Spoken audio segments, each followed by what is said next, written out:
Thank you, ladies and gentlemen. You may be now seated once again, and I'd love to just welcome you this afternoon to this very special occasion, and welcome to this beautiful venue here at Baxter Barn.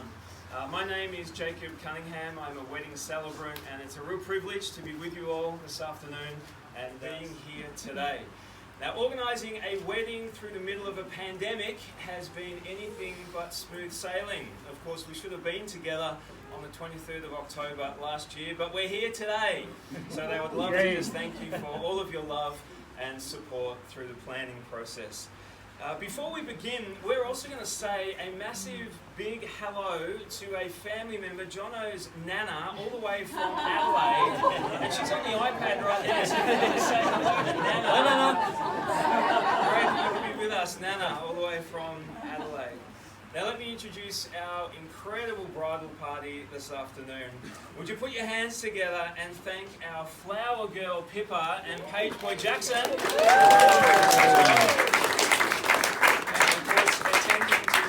Today is her sister Jane. Let's give some love to Jane. And standing alongside Jono is his brother Andrew and good mates Alex and Nick. Let's hear it for the boys.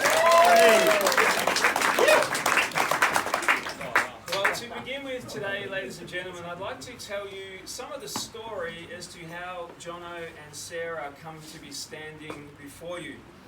And our story begins one lazy afternoon in 2017 on Jono's phone when he was scrolling,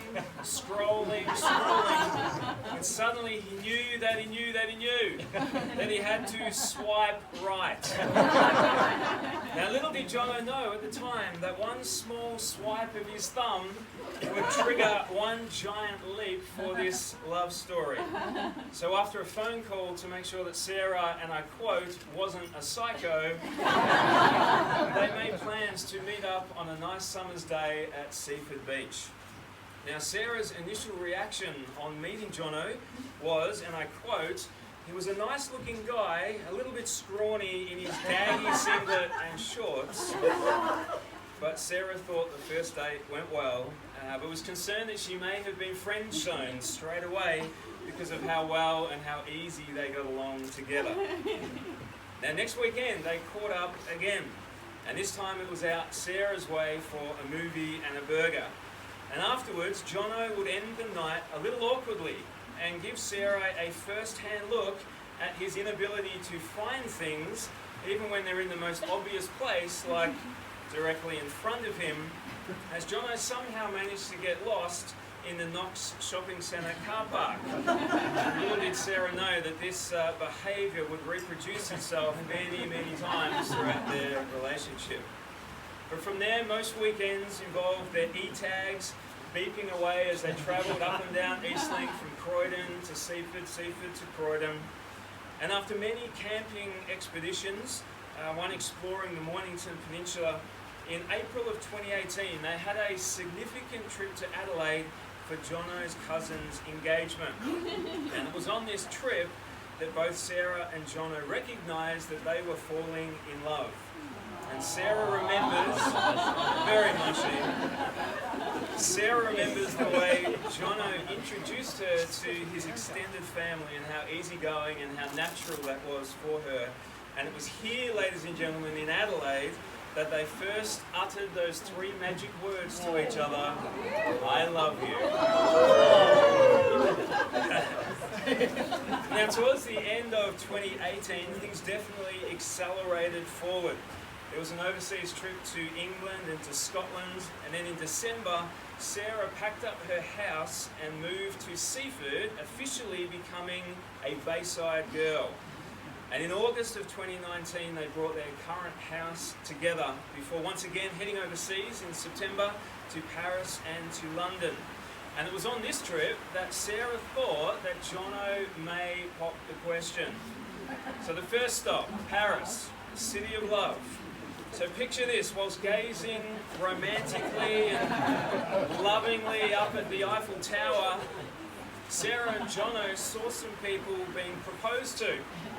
To which Jono comes out with the comment, and I quote, "How corny is that?" So any romantic notion that Sarah had of being proposed to at the Eiffel Tower was quickly squashed. It was very corny. You even said, I would hate to be proposed to. But move on to London, ladies and gentlemen, and things turned a little bit more positive for Sarah. Now, at the risk of trying to depict a British rom-com movie, I want you to picture this. A day like this, it was like this. Exactly. It was 24 hours before the big question was asked. Jono was by himself, overlooking the boating lake in Regent's Park in London. Picturesque. It was a stunning location. He had an umbrella in hand. The rain was falling, just like today. And with a little nervous energy fueling him, he struck up the courage to call Warren and Rosemary and ask for their daughter's hand in marriage. Now, Jono wasn't nervous about asking the question, but he was nervous that they wouldn't pick up, and they in turn would call Sarah back, and then his plans would be foiled. But they picked up, and the conversation went well. So, the next day, armed with a blanket that Sarah had pinched from the plane, and a heartfelt poem that Jono had written, Sarah and Jono again ventured back to Regent's Park for a picnic.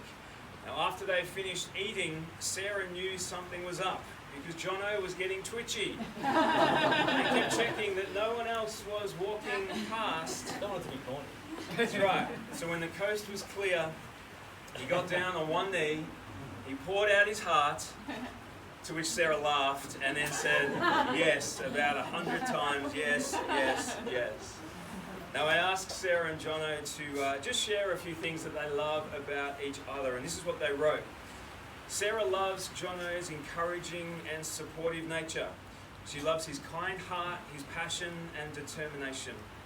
She loves the fact that Jono is as organised as she is and really cherishes all of their adventures, whether that's exploring the great outdoors, having fun at the beach, or even just kicking back on a beanbag in the backyard with a cheese platter and a drink or three.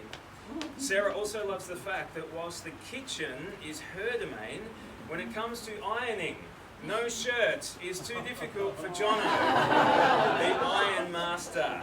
Now Jono also loves how supportive and encouraging Sarah is through the good times in life and also through the more challenging. He appreciates how organised and how tidy Sarah is, and he enjoys their mutual love of fitness, and also loves how confident Sarah is when singing along to the radio, albeit getting every single lyric wrong.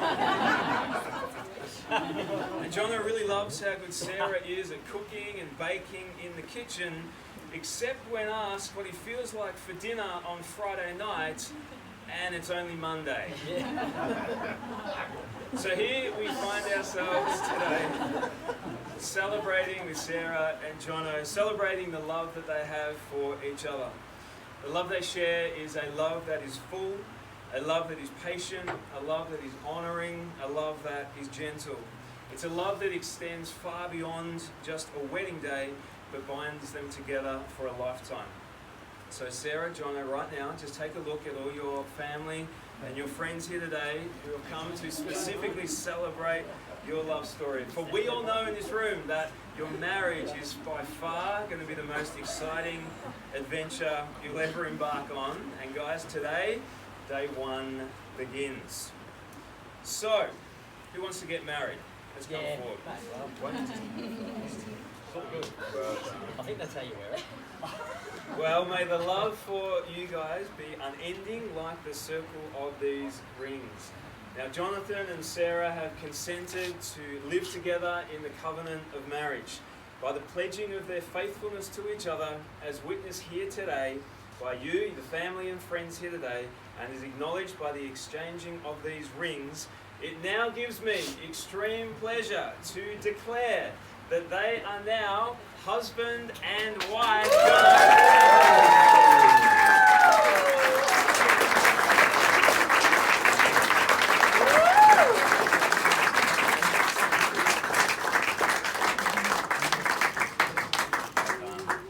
All right, well, ladies and gentlemen, we're just going to move over to the table here just to sign.